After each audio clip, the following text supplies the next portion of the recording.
The Switch 2 has been out for a month now. I couldn't tell. Yes, ladies and gentlemen, a new era of Nintendo is finally upon us. After nearly 8 years of sticking with the same hardware, Nintendo has finally released the highly anticipated Wii U Switch 2. It has been one hell of a past couple months from when it got leaked left and right, to when it felt like this thing was never gonna get revealed and announced, to when it finally got revealed and announced, and then a couple months later we got a full-on direct talking about everything, to the direct being amazing and everyone loving it, to right after the direct when all the prices got revealed and everyone rioted, to the prices in America getting increased due to... This whole thing was a massive roller coaster, and even now, it feels like the Switch 2 can't go a week without something happening. But let's not get ahead of ourselves, because we still got a lot to talk about, and I still need to get my Switch 2. Yeah, so while everyone else got their Switch on launch day, my Switch got delayed because of Target, so couldn't play it till Sunday. Then I couldn't play it till Monday because the FedEx order somehow missed me, even though I was outside all day in the blistering heat and waiting for my Switch 2. Doesn't matter anymore, my Switch finally arrived, and opening it felt like Christmas morning, man. Some of my family got the console early before me, so I was able to play a bit of it before I got mine. But I'm just gonna say off the bat, like, the build quality on the Switch 2 is like phenomenal. Like, oh my god.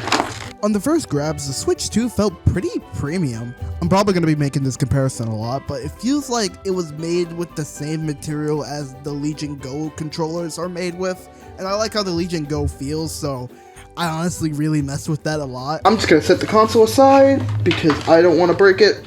Let's keep digging into this bad boy. I was trying really hard not to break anything because, you know, I just got this thing. I don't want anything to break off. I'm a very clumsy person, so I was trying my best to make sure that nothing went wrong as I was opening this. I was placing it in flat surfaces that I know would be safe in. I was making sure I got everything out, not a single thing got missed. I was treating this like a newborn baby. A couple weeks later, I dropped the thing and it got scratches, but that doesn't matter. You know, sometimes you drop the newborn baby, okay? The Joy-Con grip. I have a sneaking suspicion that this is going to be very uncomfortable, just like the OG. Luckily, sorry if this hurts your ears, I have my old Pro Controller. I kept that when I sold my Switch. That's what I'm probably going to be using while playing Switch games, so... yeah, but, you know, it's cool that this is still an option. Weird that it doesn't have, like, the little, like, grip, like, the little, like, rails here, but I guess you can't really snap it in place unless you, like, have to, like, make some sacrifices or something like that. And finally, the dock. This is a meaty bad boy, oh my god. The dock just straight up got, like, a BBL or something like that. Yeah. It's the dock. One more thing I will show off, actually, I do got Switch 2 games. Your boy got Switch 2 games. I got Cyberpunk 2077. That was the game I planned on getting at launch because, like, I just wanted to play through Phantom Liberty on Switch 2 so I can have something to play at launch because at the time, I didn't think I was going to buy Mario Kart World. I still didn't buy Mario Kart World. My dad got it for me as a gift. So I guess I'll be playing this as well. Thank you, Dad. My Steam Deck is like my current main handheld. Like, even like after buying the Legion Go, I still really like the Steam Deck. I didn't buy the Legion Go; it was a gift. But I still really love the Steam Deck and still use it a lot. Like, I love this thing. And I just wanted to compare this, like, how the size difference between the Switch 2 and the Steam Deck. So it's like a lot. I'll probably post pictures, like, put pictures like up on the screen to show like the size difference. But like, it's a lot bigger than the Switch 2. Not a lot. Like, I think it's like probably like 10% bigger. But like, it's just like that 10%, 5% for like the grips and stuff. I will say this, like, off the rip, Steam Deck is way more comfortable. But off the rip, I don't really like how flat like the Switch Joy-Cons are. I kind of wish there was like some sort of ergonomics, you know. Like, I get it, like, you know, you gotta take the Joy-Con out and like play it like this. But like, would it kill them to just like have like a little bump over here? Like, I feel like that like just like a little bump over here, or like something like that. I don't know. That's just me. I'm still super excited to use this thing. So, let's go ahead and play some games on this. Hey, Peggy, let me talk to him one time. Hold up.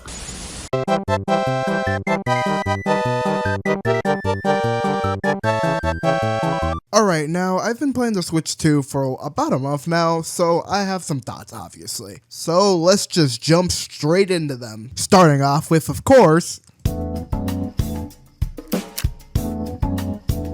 off the bat, this is a really pretty looking handheld. Some people may not like that lack of color, and I think that's okay. I think the black outer shell with hints of colors with the sticks looks really damn sleek, man. And then when you take out the controllers and like you see the colors on the rails, just oh my god, it's a really nice looking handheld in my opinion. But I do understand though that people just rather have a more colorful system. After all, this is a video game system. Another upgrade is, oh my god, it has 2 Type-C ports now. One for the dock and the other for accessories or charging. However, I just use this for charging because charging from the bottom with the Switch 1 was such a uncomfortable and awkward experience.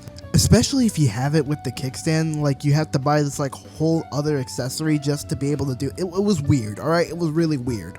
So I appreciate that there's now 2 charging ports instead of 1. I also like to use the second charging port for my headset as it has a USB Type-C transmitter, but we'll get into that a little bit later. The sticks feel way better than it did on Switch 1. Those original sticks were pieces of shit and also suffered from the infamous Joy-Con drift, a problem that Nintendo naturally never fixed. I have never seen a console that had so many third-party alternatives that were just leagues better than the original.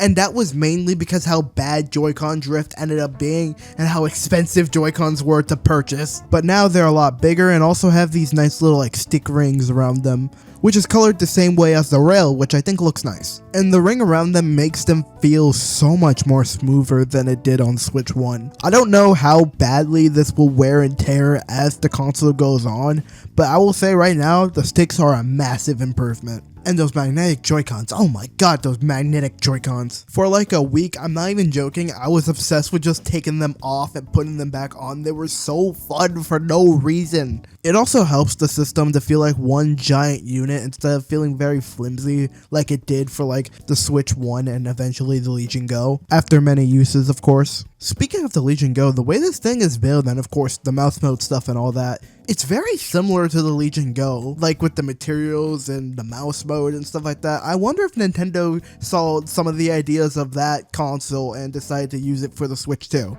Probably not, but it's an interesting thing to think about. I will be honest though, I do think this thing is still kind of uncomfortable for long play sessions. I just feel like there should have been some sort of ergonomics with this thing, because in the back of the system there's not really much to grip your hand onto, but it's still a lot more comfortable than the Switch 1 due to the bigger size, so well done Switch 2. Overall, the hardware is way better, massive improvements all around. Oh yeah, and the buttons feel generally the same. Launching the Switch 2? Yeah, it's a Switch menu, alright. I really wish they overhauled the menus because no amount of blue light's gonna convince me that this is a different menu. I mean, it works, it gets the job done, but like, at least a little jingle would be nice, you know? This is Nintendo we're talking about, where's the charm? My homie Cold Cuts made a video a long time ago talking about how bland the Nintendo Switch era is and how the menu is just kinda extremely boring. So I recommend checking that video out. No, go check it out, the video will still be here once you get back. Did you do it? At least the eShop is better. Let's talk about the power. Power-wise, I actually think this system is quite powerful. If you're in the PC handheld scene, then you probably won't be too impressed. Think a little more powerful than a Z1 Extreme. And I do mean a little. If you don't know what any of that meant, then don't worry about it. You will probably be really impressed with the power of this thing. Power-wise, this thing lands between a PS4 Pro and a Series S, which for a handheld, that's pretty damn impressive. Way more powerful than I ever thought this thing was gonna be. And this thing can do 1080p 120 FPS, so I am more than pleased with that. But also, yeah, this thing can do 120 FPS, thanks to the sleek new LCD screen on here. There are some concerns about ghosting on this screen, and I'm just gonna be straight up honest with you. I didn't notice till people started pointing out, and I still don't really notice. While it sucks to lose the OLED display, I still really like the screen on this bad boy. And I think at the very least, it's way better than the base Switch model. And talk about how nice games look on here at a crisp 120 FPS kind of. Yeah, there's only really a couple games that support 120 FPS, and none of them I have really that much interest in the first place, so I didn't really get to experience it. Metroid Prime 4 apparently will support 120 FPS, which is cool, but that's not out yet, so let's focus on something else, like backwards compatibility. And I gotta be honest, this really does impress me. Holy shit, the alternate skins load! I'm not gonna lie, while having Cyberpunk and Mario Kart World on the go was cool, this was the most fun I had with the Switch 2, I'm just gonna be straight up honest with you. Seeing older Switch titles run compared to the Mariana Trenches is just honestly really fun. Scarlet and Violet is the immediate example I think about because holy hell this feels wrong. It's not exploding, it's not combusting into flames, it's just working. It's a miracle. I didn't even think this game can do that. I spent nearly an hour just running around playing this game because I was just at awe of how it ran past the 20 mark, let alone hitting a solid 60 FPS. There are also a bunch of other games that runs leagues better than they did on Switch 1. Switch 2 editions are essentially Nintendo's PS5 upgrades where you pay a fee in order to get a better resolution and an unlocked frame rate. Tears of the Kingdom, for example, runs beautifully. I think the art style of the game really does pop at 4K 60, and I think this will go down as one of the prettiest looking Zelda games at the end of the generation.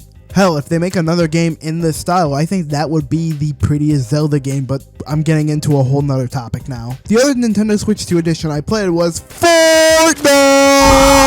If you ever played Fortnite on Switch 1, then you would know it is pretty bad. Like, really, really bad. But on Switch 2? It's a good version. There are some pop-ins and stuff like that, but for the most part, it's a pretty damn good version of Fortnite. Everything runs the way it's supposed to, aka it works now, and since SteamOS doesn't support Fortnite, this has been my main way of playing this game portably. But how about we take a look at other backwards compatible stuff that aren't just Switch 2 edition. But I do want to talk about how great the backwards compatibility on Switch 2 truly is. Some games actually have bigger upgrades than others, and that's because of three things. One, it's part of Nintendo's free upgrades where they went back and patched certain games in order to have 4K 60 now. For example, Super Mario Odyssey got this patch and oh my god, this game looks beautiful in 4K 60. There's also some games like New Super Mario Bros. That got patches too, which, ooh, 4K 60 for New Super Mario Bros. Ooh, I'm so happy this boring looking game now looks as sharp as it does. Ooh. 2. Dynamic resolution, which if you don't know what that is, say you're playing a game on Switch 1, and there's a point in the game where it gets pretty intensive. Well, instead of 1080p, it'll drop down to 720p, or even 480p, even lower. But since we're dealing with more powerful hardware, these games can run as good as they can without sacrificing the 1080p image. Some dynamic resolution is sadly still at 720p, but for the games that run at 1080p, it looks really damn sharp now, especially on the Nintendo Switch 2 screen. And 3, unlocked frame rates for some Switch 1 games, which essentially means we got the gifts from heaven. Let's say you have an unlocked 30 FPS for certain games on Switch 1. You play those games on Switch 2 and they will be an immediate 60 FPS without doing anything. This can cause issues, like for example, Borderlands 3 is having some weird lighting issues and can't really handle the frame rate.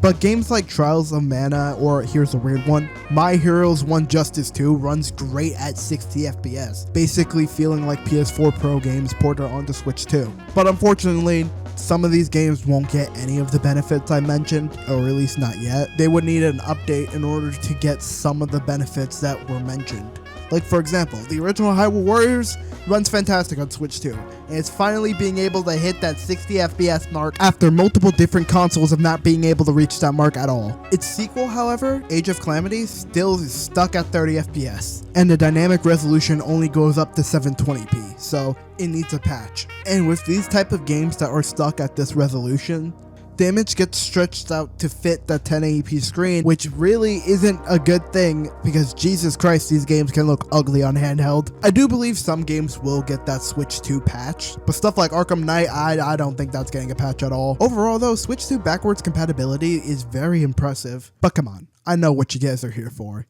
So I'm finally going to answer the question that you guys have been wondering for the entire time you were watching this video. Please tell me you're still watching this video. Can it play WWE 2K18 better than the Switch 1 version did? Oh my god, it works now. Game chat! Where's the Switch 2 game? In a minute! I hadn't had a chance to play around with this as much as I would like, but from the one time I did, it was alright. It's pretty much what you expect from the trailers, which is just Diet Discord. Shoutouts to my homie Cloudy for trying this out with me, and overall, it's just kind of bare bones. But it's passable, and I can see it getting better with updates. I do hope actual Discord integration comes to Switch 2 eventually, but I doubt it. It would be nice, but I doubt it. But for now, this is okay. One thing I do love, however, that you're able to use any USB mic or any USB camera you really want. I shouldn't be shocked, but it's Nintendo. Overall, I'm quite impressed with the hardware of the Switch 2. Less so the software, but I think overall the hardware knocks it out of the damn park. I like seeing older Switch 1 titles finally get new life because of the more powerful hardware. But goddamn, those menus feel so bland and uninspired. And game chat, while works, like I said, it's really bare bones. Especially since you still have to pay $20 to even access it. But we don't buy Nintendo systems for hardware.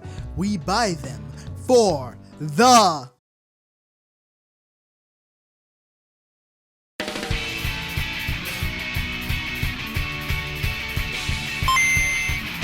The Switch 2 had a pretty stacked launch, to be honest. I only played 2 of these games, but I will say, if you're someone who hasn't played any of these games yet, you're in for a treat. Street Fighter 6, Rune Factory, Hogwarts Legacy, Yakuza 0, Not You, Sonic X Shadow Generations, Deltarune Chapters 3 and 4. Whether or not you played some of these games before, you clearly had something to do at launch, and it seemed like they were aiming to give everyone something to play at launch to keep them busy. Honestly speaking, I think this will go down as Nintendo's best launch for a console. I have not seen them go this hard on any of their launches, even the original Switch. Probably the Wii will be the closest to that, but even then, it wasn't this stacked. There's so much variety with what they chose to release at launch that I really think there's a game for pretty much everyone. Even the ports have some new content added to them, so you still have something new to play if you're just returning. But I played 2 of these launch titles. 3, but I'm not talking about Street Fighter 6 because I didn't make a script for it. Shut up. So let's just start off with... Mario Kart World is a great evolution to Mario Kart, but it has a lot of stuff missing that holds it back from being the best Mario Kart. Don't get me wrong, I think this game is pretty good, but there's so much missing that it makes me ask, what were you doing these past 11 years? Let's start off with the positives. The controls are pretty bouncy and feel really damn good, to be honest. It's like a mixture of Mario Kart 8's and 64's controls, and I think that makes for probably the best controlling game in the franchise. Also, the new trick system, while it's hard to get used to at first, it's honestly pretty fun, and you can make some pretty dope shortcuts with it. I also think the new tracks are bangers on top of bangers. While I think 8 beats it in terms of track quality, I think this game definitely beats it in terms of consistency. Crown City, Faraway Oasis, Bowser's Castle, DK Spaceport.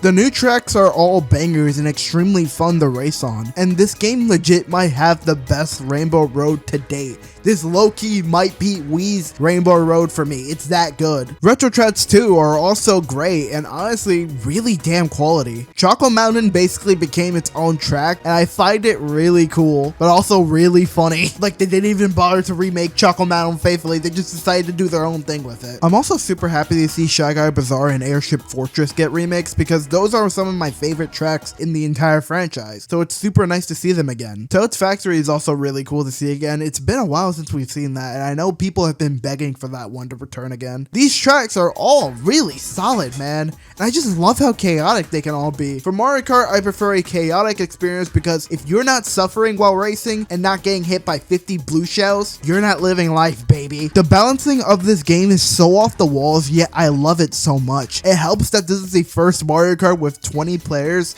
which makes it even more chaotic. The presentation as well is nothing but spectacular. Mario Kart 8 is it's definitely more eye candy. Like the reflections and stuff in that game still like make my jaw drop to this day. But I think what Mario Kart World does better than 8 is embrace being Mario. The way the characters move, the way the buggies move, the way that the world looks, everything feels like Mario. To me, it's gonna be a preference on whether you prefer something a little more realistic or something a little more cartoony. And as for me, I prefer something a little more cartoony, so this speaks to me way more. And the soundtrack, oh my god, the soundtrack. Oh my god, this has to be not only the strongest Mario Kart soundtrack, but also some of the strongest tracks in the entire franchise, period. And a lot of this is great, right? But here's the thing. Hello, I'm the thing. A lot of the foundation is fantastic, but the problem comes with the main sell of the game. The open world. I don't like it. Don't get me wrong, I don't think it's bad. I actually think they did a good job making the tracks feel complete without sacrificing them to the open world. However, I find this to be quite boring. I think that's because of two things. I am not an open world racer type of guy. I like to pick a race, pick a car, and just go. So either way, I wasn't really going to be that fond of this. And I think that's completely fine. There are people who are really fond about this. But there's also two, there's not enough things to do. Like there's P-switches and peach coins you can collect, and you can hang out with your friends out here, but like, that's really all you can do with this. But here's the thing, this wouldn't bother me as much if it didn't affect the entire game. For example, the Grand Prix will now have intermissions instead of the normal 3-lap race. You will begin the Grand Prix with a 3-lap race and then do 1 lap for every other race, but you also have to drive to those races, which are the intermissions. It's a cool idea to drive to the other race, but these intermissions last way too long. They need to be way shorter, and at the very least have more interesting design, because they're just straight lines. And limiting the rest of the tracks to only 1 lap is so lame. I only started to really like these tracks once I started playing them via versus mode, because with that, I can get the classic 3-lap structure. I don't want to play the Grand Prix if I'm just going to have to do intermissions all the time, and I won't be able to experience the tracks I want multiple times. Like DK Spaceport is my favorite track of this game. But in the Grand Prix, I only get to experience it with 1 lap, so I don't really get to get familiar with the territory. I think there should be a classic mode, or at the very least an option to mix the two so I can play these tracks more than just 1 lap. I shouldn't have to go to versus mode to get footage of these tracks. I shouldn't have to deal with intermissions all the time when I want to play these tracks. But hey, I do actually like the intermissions in one mode, Knockout Tour. I am not joking when I say I think this is one of the greatest modes Nintendo has ever made. You basically take Fortnite Battle Royale and put it in the Mario Kart. Jokes aside, essentially, you gotta make sure that you don't end up in the last few spots, because if you do, you get cut out the race. It's one giant race to the end, and honestly, it's so much fun. And I do think the intermissions fit well here because it's one straight shot. You're not just only doing one per race. You're doing an entire race filled with nothing but chaos. Oh my god, I love Knockout Tour. But outside of this mode, I just think the intermissions should be optional. They're just boring and feel like a waste of time, and honestly, I just would prefer them if they were cut from the next game, or at the very least, there was an option to turn them off. I guess that's what Mario Kart 8's for, but at the same time, I want to play these new tracks with the classic rules. So am I just screwed then? But that's not the only thing that the open world affects. So you know how in literally any other Mario Kart, all you have to do to unlock the characters is complete certain races? Maybe you have to do a certain condition in order to unlock them, but overall the rules remain the same. Race. Yet Mario Kart World for some reason include gacha mechanics but without the gambling. Some characters you can unlock via races, other characters you would have to get their costumes by just visiting these Yoshi stops and collecting this weird Nintendo eShop icon from the 3DS era. These aren't hard to unlock at all. They're actually quite fun to unlock. Not the enemies though! Kamek has been demoted to an item now, and essentially he's the only way to unlock any of the minion type characters. I wish I was joking. Even worse, you can only get some of these characters with the Kamek item only in certain maps. It's sometimes complete luck if you even get the character you want, because you can get characters you already have! Whoever came up with this idea, I'm coming to find you and you will be dead in 2 weeks. This is such a stupid idea, and I wonder why they locked a bunch of these characters over RNG. Not to mention, this game has so much missing content that felt like no-brainers to add. I mentioned the option of no classic racing being annoying, but also, battle mode has basically gone back to being washed again, being stripped all from its fun modes. Again, 200cc has been taken away for some reason. Mario Kart 8 Deluxe fixed 200cc, so I don't really understand why they just took it out again.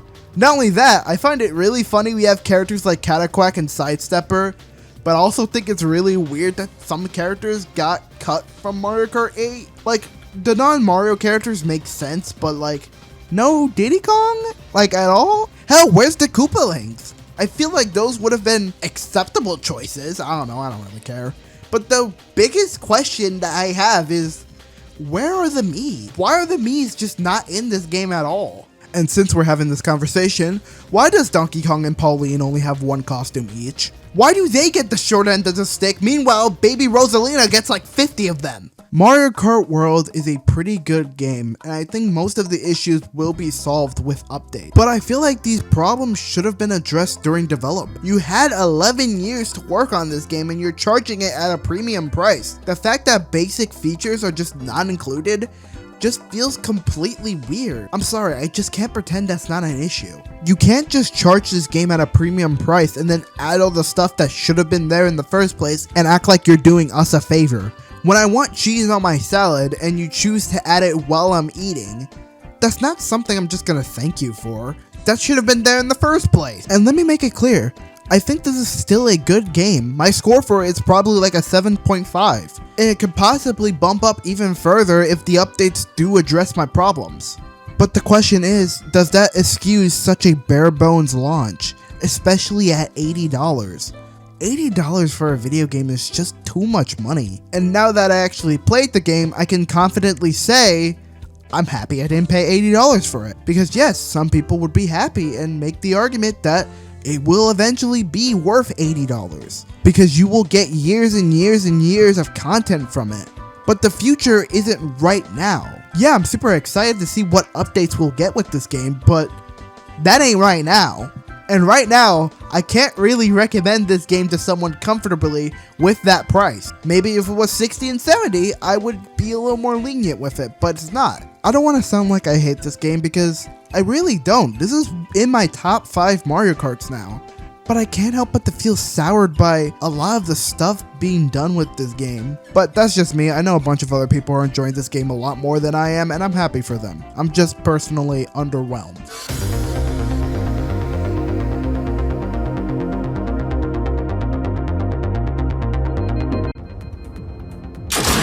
Well, let's get into something a little more positive. Cyberpunk. Funnily enough, I actually played this game for the first time on my Steam Deck, and what did I think? So, get away. I will be mainly talking about the Switch 2 port of Cyberpunk instead of the game itself because I do plan on covering this game in a future video one day. And for the sake of the video, I think it's just better to just talk about how this game plays on Switch 2 rather than giving you a brief review on Cyberpunk because it isn't really a new game. Honestly, I think it's a really good version of Cyberpunk. I played through the Phantom Liberty DLC on Switch 2 since I thought I wasn't really gonna have anything to play at launch, so I just thought, hey, let me just save Phantom Liberty for when I get the Switch 2 version. And then Mario Kart came into my life, so I guess I had to play that too. And my thoughts on Phantom Liberty are...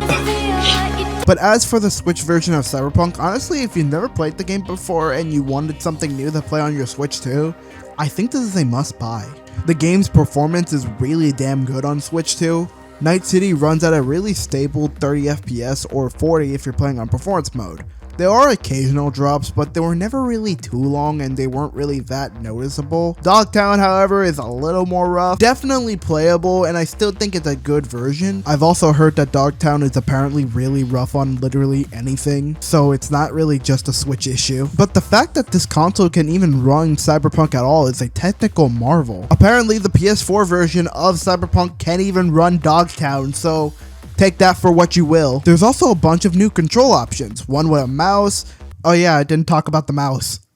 I'm gonna be honest, I just don't care. It's cool, it's more responsive than the Legion Go's mouse mode, but like, I'm gonna treat it like it and just never use it. There's also the motion control options with the Joy-Cons that I like to dub the Wii mode, because the best comparison I can give is like playing first-person shooters on the Wii, and honestly, it feels super nice. I did just stick with the normal controls, but honestly, I think both are pretty good options. If you're wondering how this stacks against the Steam Deck version, which is the other popular portable option, I think they're pretty neck and neck.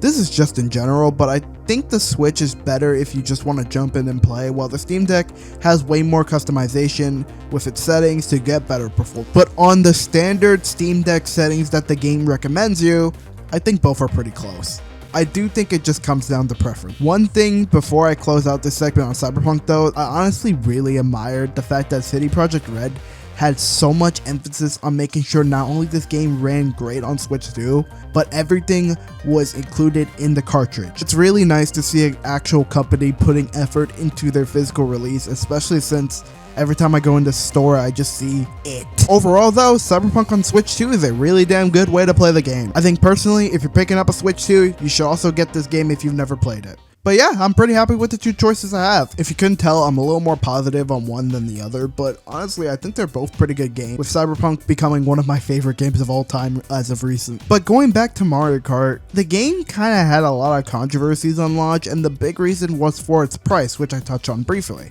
I really wish that was the only controversy the Switch 2 had. I'm going to try my best to keep this as brief as I can, because I don't want to talk about this more than I have to. The Switch 2 has been receiving a lot of criticism, and I think a lot of it is very valid. A lot of people are arguing that Nintendo's business practices are getting way too out of hand, and it's noticeably getting way worse. Because Nintendo basically having the power to turn your console into a brick anytime they like is kind of a scary thought, especially for the pre-owned market. And I know a lot of people will use the argument, oh, just don't pirate stuff, alright? Just don't do illegal stuff and you'll be fine. But that's not the point. The point is they shouldn't be allowed to do this, especially after you gave them $450. You should have free will of what you want to do with this thing. And while I don't condone piracy, wink wink, that's not the only thing people do with like modded consoles. And even then, if people want to emulate games, just let them. There's no harm in it. I also forgot to say this in my original recording, but there's also the problem of the fact that this can be really bad for like pre-owned games. Like for example, if you buy a game that's already been ripped and someone inserts the game at the same time as the person who ripped the game into their system, they risk being banned. Damn it, Jeff has a really good video kind of going into more detail about this issue, but it's a genuine massive problem, and it's not just an argument about whether or not you should pirate games, but also it's just dangerous to buy pre-owned games for the Switch because of stuff like the Make Switch or the Make Ripper. But anyways, back to editing. But that's just one part of the many shitty things this company has been doing recently. Like I mentioned earlier, charging $80 for Mario Kart is fucking ridiculous, man. And thanks to Nintendo for pulling that trigger, we're gonna start seeing way more games being priced like this, and that's a scary thought. There's also the nice little hemorrhoid you get with every single Switch third-party game now, all except Cyberpunk, because CD Projekt Red are actually goated. And apparently, this is because Nintendo refuses to give developers anything less than 64GB cartridges. So I guess it makes sense for stuff like Bravely Default to be game keycards. But what's your excuse? There are a lot of things to criticize Nintendo for right now, and I completely understand why a lot of people hate them. They are a greedy, evil company and probably one of the worst of the industry right now. However, despite how easy it is to criticize Nintendo for all of this, conversation surrounding the Switch 2 has been nothing but complete and utter degeneracy from both sides, like genuinely. Either you're on the side of defending literally every little thing Nintendo's doing despite them doing harmful things to the industry, or you're on the side where you're against all the things they're doing, but you're being a dick about it, crapping on literally anyone's parade who owns a Switch 2, or even worse, spreading a bunch of misinformation, muddying the waters even more. those aren't even the only sides. There's also the people who weren't going to buy a Switch 2 and then bought one anyways just to shit on it more, without realizing you're supporting directly what you're shitting on. Why I'm not buying that Switch 2 right now, said the Indian guy. The Switch 2's sitting on his desk. Dude, I'm watching the stream while you try not to laugh, but I genuinely really love Mudahar's content, but seeing him with a Switch 2 just made me laugh. Like, did you met anything you said these past month? Because if you just wanted a Switch 2, just say it. I don't know why people don't think you can't criticize something you still want. I don't like a lot of the practices Nintendo does. Yeah, I still want to play the Switch 2 because I like the hardware and I want to play Bonanza on launch. Just because I want to have fun doesn't mean I support shitty practices. You can call that being ignorant, I call it just having a nuanced opinion. Even then, I have my own rules on whether or not I want to pick up a game or not. For example, I don't want to pay for any game key cards. The only physical games I own are Cyberpunk and Mario Kart for a reason. That's because I'm not buying a single game key card because I just don't like how they're handled. I genuinely think they're so dumb. And also, I think they're a waste of plastic because you're just basically paying for a digital physical game. So they're no different from codes you get in a box. By the way, they're still doing those, and while I'm a little more lenient with this one, I'm probably not going to buy any $80 games as of right now. Maybe in the future, if it ever becomes a practice, I'll buy eventually, but as of right now, I don't want to support it. I didn't want to pay for Mario Kart World for a reason, and while I'm eternally grateful I own that game, thank you, Dad. If Nintendo has another $80 game in the pipeline, I'm going to be missing out on that one until I see a pre-owned copy. Outer Worlds 2 looks great, and I was super excited for it, but I'm not going to buy it right now because I just don't want to pay $80 for a video game, so I'll just gladly wait for a Steam sale. You can still want something while also standing on your morals. But no, Nintendo's bad. You're evil if you choose to buy this console. And me constantly berating people about it definitely does not give off the opposite effect at all. Of course, I'm not implying that everyone's like that. There's gonna be peaceful protesters who just choose not to talk about it, and that's completely fine. I feel like most people should be like that. Or if you're going to talk about the problems, do it in a more level-headed way instead of just yelling at people about it. Because shocker, while Nintendo is a bad company and probably one of the most evil ones out there, they're also not the only one. Hell, just the other week there was an entire situation about the screen apparently having ghosting issues, which I mentioned earlier, and also having some bad input lag, which is a genuine problem. I'm not trying to downplay that's a problem. I still stand by the fact that I think the screen looks nice, and I really like it. I also still say that I just don't notice a thing with it. And if people genuinely do have issues with the screen, that's completely okay. But then there's also people who just talk about the fact that the screen is now all of a sudden the worst thing in the world. What, because Digital Foundry pulled out the slow-mo camera and all of a sudden you noticed all these things? It's not even a dig at them. I just think it's ridiculous that so many people just switched up so fast. Not only that, but this outrage gets even worse because there's so many people willing to spread so many misinformation about a leak we don't even know whether or not it's true or not. Like Donkey Kong being $80, for example. It's not. It probably is in Canada and stuff, but at that point, you could blame your government. Stop with the game key cards. Brother, this is what you want. Surprisingly, the person I've seen who had the best take about this was critical. Terrorists have infiltrated a local Burger King. Oh, jeez. Basically saying, yeah, I'm not getting a Switch 2 right now because I don't really like all the practices that Nintendo's having. But if you want one, go have fun with it. I hope you have fun. And honestly, that's all I'm trying to say with this rant, man. If you want to go boycott Nintendo, I have nothing but respect for that. But at the very least, stand on your business, man. And if you're not going to buy a Switch 2, that's fine. But don't go rain on other people's parades because of it. And I know I've been focusing way more on another side, mainly because what can I say about the other side that hasn't already been said? Don't pretend like Nintendo's problems aren't actual big deals. But I just really hate where this conversation has been going these past few weeks, and honestly, it's getting to a really toxic degree. Because yes, Nintendo has been a really bad company. Change needs to happen, and at this point, they're getting way worse than Disney at this point. But at the end of the day, just have fun with the Switch 2. Wait. Kinda got a little carried away with the drama, but being a little transparent here, originally I was gonna make this ending whether or not you should buy a Switch 2. Is it worth it? But that's not really my style. Because why? Nintendo isn't a good company, but I think we all know that by now. In fact, in the end of the video, I was originally going to say they'll hold off on the console, but why would I tell someone that? This is about my experience.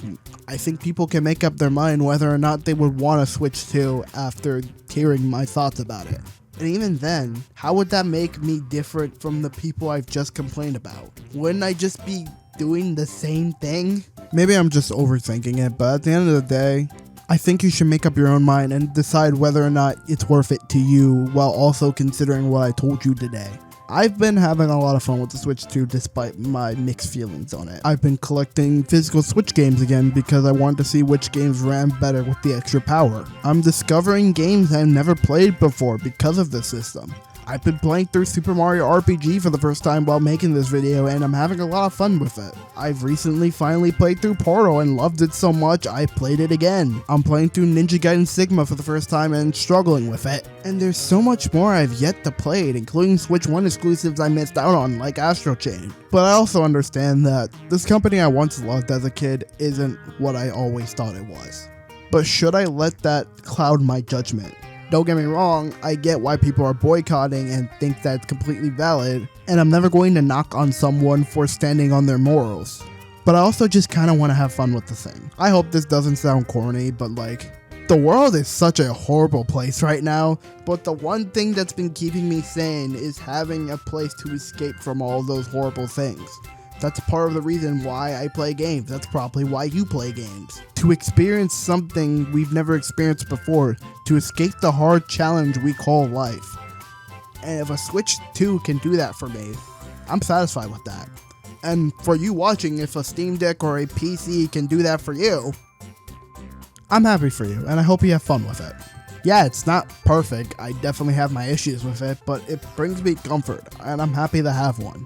Of course, I can talk about the issues all day, but I think it's more interesting to show what this console means to me this past month rather than what it means to the general public. And to me, I'm pretty excited for the future of this thing. I'm collecting Switch games again. I'm getting excited over finding hidden gems. I'm playing games that were originally stuck in my backlog, and more important of all, I feel happy doing so. And I think that kind of matters to me more than pretty much anything I said in this video. So, what do you think about the Switch 2? You getting one or not? Either answer, let me know in the comments and let's start a healthy discussion about it. And thank you for sticking with me for this long. It's been a very, very long video and editing has not been the easiest, I'll be honest. But I'm happy you stuck with me and I hope you enjoyed the video, because I enjoyed making it. But no, seriously, I hate game key cards. They have no purpose. They're stupid. And whoever came up with this will be looking like this in the next video. Subscribe because my mom told you to, and you don't want to hurt my mom, so you better subscribe.